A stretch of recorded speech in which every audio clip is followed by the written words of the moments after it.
Hai, Assalamualaikum warahmatullahi wabarakatuh. Saya Maya, selamat datang di podcast kita. Ini podcast bukan cuma podcast saya, bukan cuma podcast kamu, tapi ini podcast kita semua. Nah, kali ini saya ditemani oleh dua cowok ganteng di depan saya. Nah, sebelumnya biar kita makin akrab, kita kenalan dulu sama mereka berdua. Jadi di sini mulai dari yang mana? Dari yang baju kuning aja. Oke, yang baju kuning. Terima kasih yang baju kuning. Yang kuning-kuning, Ya. namanya siapa? Oke, perkenalkan nama saya Zulkifli Andira dari program studi Ekonomi Syariah di kampus biasa dipanggil Tulen. Nah, Tulen itu apa? Tulen itu tutup lensa itu, tutupnya itu kamera-kamera. Nah, kenapa dibilang tutup lensa? Karena itu doa dari kakak-kakak di lembaga saya itu sebagai pelindung. Oh iya. Kalau tutup lensa itu pelindung kamera, Iya. tutup lensa kamu ini pelindung apa? Pelindung dari angkatan maupun lembaga saya. Oh, saya kira pelindung dia. Oh, Oke. Nah, untuk yang jaket hijau, namanya siapa? ya, perkenalkan nama saya Muhammad Yani, Ya. kerap disapa di kampus dengan sebutan Jaguar. Nah, kali ini Jaguar. Tadi tutup lensa, sekarang Jaguar. Kenapa Jaguar? Kenapa Jaguar? Karena itu nama yang diwariskan oleh senior saya di lembaga. Oke. Apa karakternya sama dengan Jaguar? Berbicara karakter, melihat dari karakternya Jaguar ini hampir mirip lah dengan diri saya, kepribadiannya saya. Jadi senior saya mungkin mengamanahkan saya sebagai Jaguar di Mispala. Oke. Jadi ini semuanya semester berapa? Tadi Tulen semester berapa? Semester 3. Kalau Jaguar? Saya semester 5. Oke. Kita di sini bagusnya panggil apa? Kakak, Besti, atau mau panggil apa? Panggilan nyaman aja. Ah iya. Contohnya?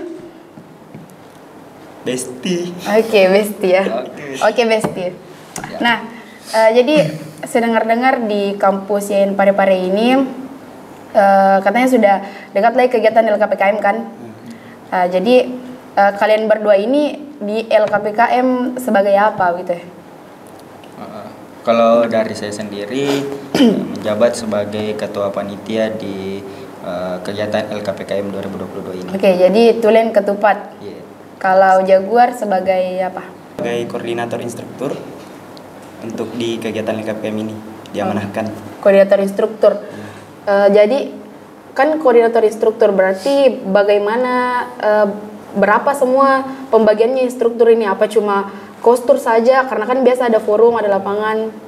Oke, jadi untuk pembagian di koordinator instruktur itu di bagian instruktur itu dibagi, kan jumlahnya ada 20 orang. 20 orang. Nah, di forum kita bagi 6 orang, kemudian di lapangan 13 orang. Oh, jadi semuanya total 20. Iya. Panitia totalnya berapa?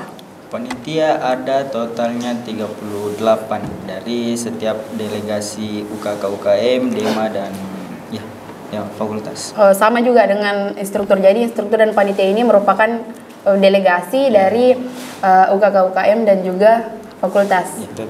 Oke. Nah, saya juga mau bertanya, kenapa tahun ini namanya LKPKM? Kenapa bukan yang lain? Melihat dari tahun-tahun kemarin kan memang namanya setiap tahun itu berbeda. Ya. Mulai dari organisasi, kemudian training of skill and character, TOSCA, Ya. ya kan? Untuk saat ini dikembalikan dari sebelum-sebelumnya yakni LKPKM karena ini merupakan pengembangan, bukan lagi pengenalan, tapi kita pengembangan karena seperti yang kita ketahui dari beberapa mahasiswa baru ini sudah memiliki organisasi. Makanya kita buat pengembangan karakternya lebih jauh untuk seluruh mahasiswa, bukan hanya yang ada organisasinya. Oke. Ini lanjutan Ya, LKPKM. lanjutan. Karena ternyata maba sudah ada ormawanya nih. Ya, betul. Oke. Kalau begitu saya juga mau tahu kira-kira apa ini bedanya Besti LKPKM yang tahun kemarin atau apalah namanya kemarin? Apa namanya? Tosca. Tosca ya, Tosca. Apa bedanya Tosca sama LKPKM? Oke. Kalau bedanya tahun ini sama tahun kemarin itu LKPKM ataupun TOSCA diadakan sebelum mapaba organisasi yang ada di kampus kita. Penyambutan maba di organisasi. Ya, itu duluan dulu. Tapi yang sekarang di LKPKM tahun ini, LKPKM-nya itu diacarakan pas selesai kegiatan mapabanya UKK UKM. Oh, berarti Jadi pemirsa LK Channel, perbedaan yang signifikan antara Tosca dengan LKPKM ini ya, itu tadi ya. Kalau kemarin itu diadakan sebelum masuk di Ormawa, kalau ini sudah masuk nih di Ormawa. Jadi saya mau tanya nih untuk kostur atau panitia ini yang tentang peserta, saya mau tahu ini kegiatan wajib tidak diikuti? Dan kira-kira apa begitu ya, efeknya untuk mahasiswa kalau ikut kegiatan ini? Apa benefitnya selain sertifikat dan lain-lain? Ya, mungkin saya yang jawab mengenai tentang peserta. Untuk peserta itu sebenarnya untuk kegiatan LKPKM seperti ini itu diwajibkan. Mengapa? Karena ini merupakan latihan dari kepemimpinannya mereka, bagaimana pengembangan nilai-nilai pemimpinnya mereka, pengembangan moralnya mereka, supaya bisa menjadi pemimpin yang lebih baik dan berkualitas. Amin ya. Tambahan juga selain dari pelatihan kepemimpinan dari mahasiswa baru ini, kan dia itu digabungkan dari 4 fakultas. Jadi dia tidak kenal saja di fakultasnya sendiri saja ataupun di prodinya, dia pasti lebih mengenal teman-teman yang lain maupun di ormawa-ormawa yang lain. Jadi dia memiliki banyak relasi. Itu salah satu poin pentingnya masuk di LKPKM ini.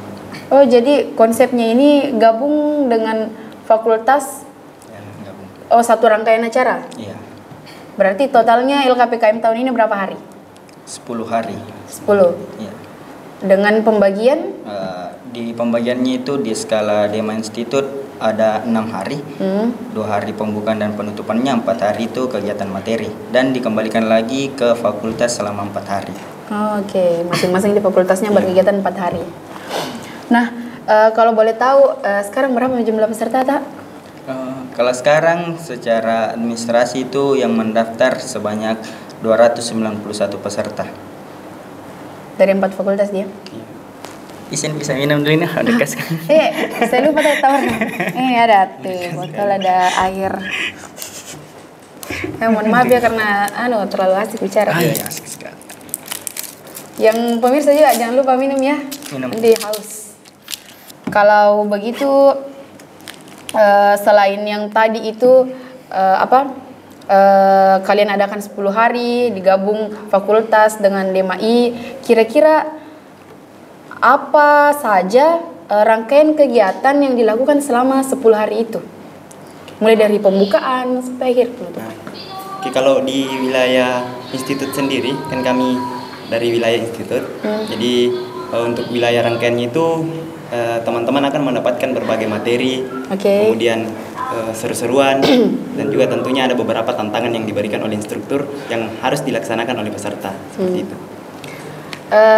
Adakah yang spesial dari LKPKM tahun ini? Spill dong. Untuk yang spesial-spesialnya itu mungkin disimpan di akhir. Ya, di akhir ada apa kira-kira? Mungkin di akhir itu kita adakan di last seremoninya kita, mungkin beberapa panggung konser ataupun beberapa kegiatan yang wah tentunya. Nah, tunggu ya di closing seremoninya LKPKM, karena akan ada apa?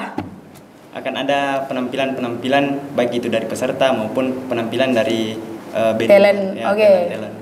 Nah, tadi ada seru-serunya, terus 10 hari katanya ada juga spesial nanti di last ceremony.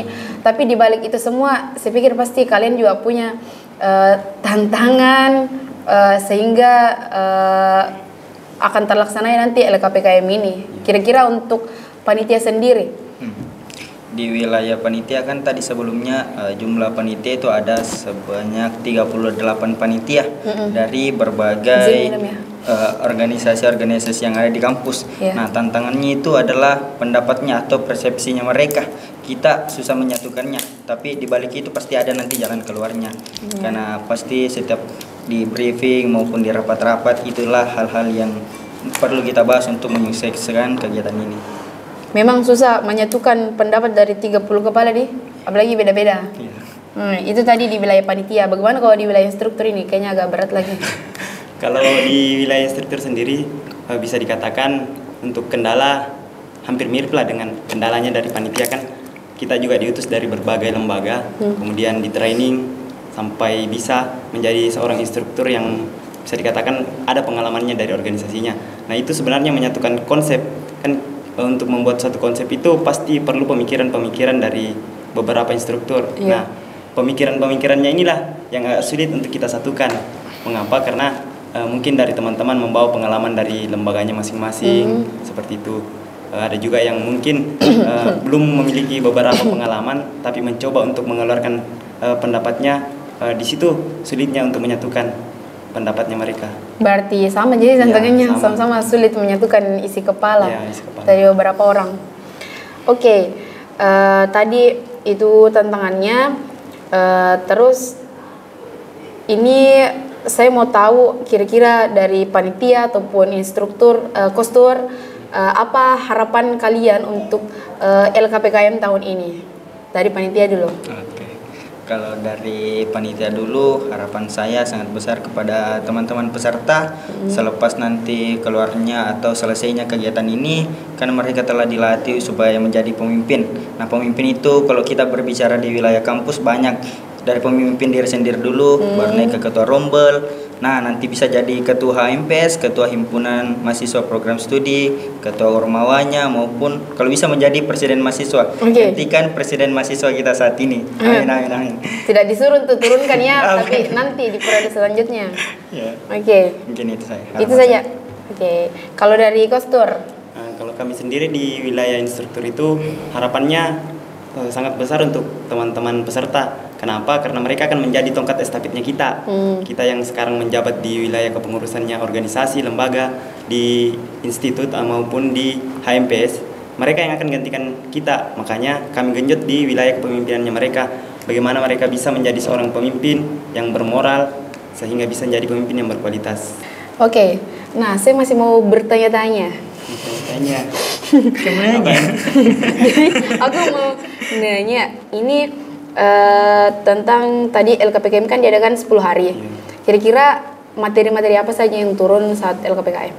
Oke, untuk di wilayah institut sendiri mungkin teman-teman akan mendapatkan materi antropologi kampus, kemudian manajemen aksi, kemudian self reprogramming, dan yang terakhir itu adalah LKBI, landasan kerangka berpikir ilmiah. Jadi otak kalian akan diotak-atik di sana. Otak kalian akan diotak-atik kembali. Serta diisi ada juga talk show UKK UKM dan gotelannya peserta. Nah, saya juga tadi dengar kalian bilang bahwasannya ini LKPKM tahun ini diadakan setelah maba atau penyambutan maba di organisasi kemahasiswaan masing-masing. Nah, kenapa seperti itu konsep tahun ini ya begitu? Untuk tahun ini kenapa diadakan setelah Mapaba? Mungkin dari teman-teman pengurus UKK-UKM kemarin sudah bersepakat mengenai tentang LKPKM itu diadakan setelah Mapaba Ormawa. Kenapa? Karena kita lihat kemarin di PBAK rencana itu di PBAK kita mau tarik peserta di sana. Namun seperti yang kita lihat sekarang, untuk menarik mahasiswa itu ikut berlembaga agak sulit. Makanya kita beri sedikit gambaran di LKPKM bahwasanya memang di lembaga itu sangat penting orang berlembaga, berorganisasi. Itu makanya untuk wilayah-wilayah sebenarnya banyak sekali tantangan-tantangan yang kami hadapi saat ini sebagai instruktur. Nah, apa tuh? Curhat. Tantangannya itu yang pertama kan kita lihat Mapaba dilaksanakan LKPKM ini dilaksanakan setelah Mapabanya Ormawa. Sedangkan tahun-tahun kemarin itu Mapabanya LKPKM dilaksanakan sebelum Mapabanya Ormawa. Nah, itu sebenarnya enak kalau kita lihat seginya itu agak karena memang enak, itu yang diadakan dari tahun ke tahun. Menarik peserta itu agak lumayan karena sudah istilahnya saya mau ikut lembaga jadi saya harus melewati ini LKPKM supaya bisa menjadi anggota di lembaga nantinya. Nah, kalau untuk sekarang kan kita ketahui teman-teman sudah memiliki lembaganya masing-masing. Nah, sedangkan banyak yang bertanya, kenapa harus diadakan LKPKM ini? Kenapa LKPKM diadakan setelah Mapabanya? Jadi itu sebenarnya dari teman-teman bersepakat untuk wilayahnya ini itu sudah disepakati sebenarnya di wilayah ketua-ketuanya UKK-UKM tahun kemarin. Ini yang menjabat sekarang ya. Sudah disepakati bahwasanya ya kita laksanakan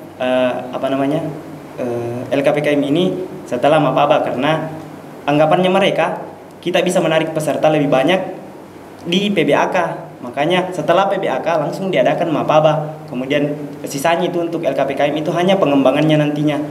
Poles-polesnya mereka, upgradingnya, walaupun beberapa lembaga mungkin mengatakan percuma ji saya dorong anggota ke sana, tidak ada jina dapat. Padahal seperti yang kita ketahui, orang bisa loyal, orang bisa solid di beberapa kampus karena memiliki satu wadah yang bersamaan. Di situ bisa kenalan sama temannya, bisa menjalin solidaritasnya, tambah-tambah relasi. Itu dia relasinya mereka. Itu dia relasinya mereka.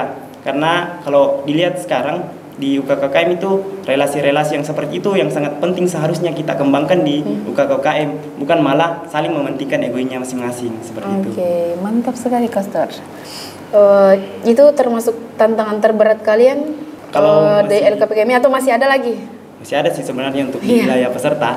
Apa? Untuk di wilayah peserta kan dia mungkin berpikiran, saya sudah berlembaga, kenapa saya harus ikut lagi LKPKM? Nah, mindset seperti itu yang harus kita ubah kepada peserta. Ini yang untuk calon-calon peserta ya.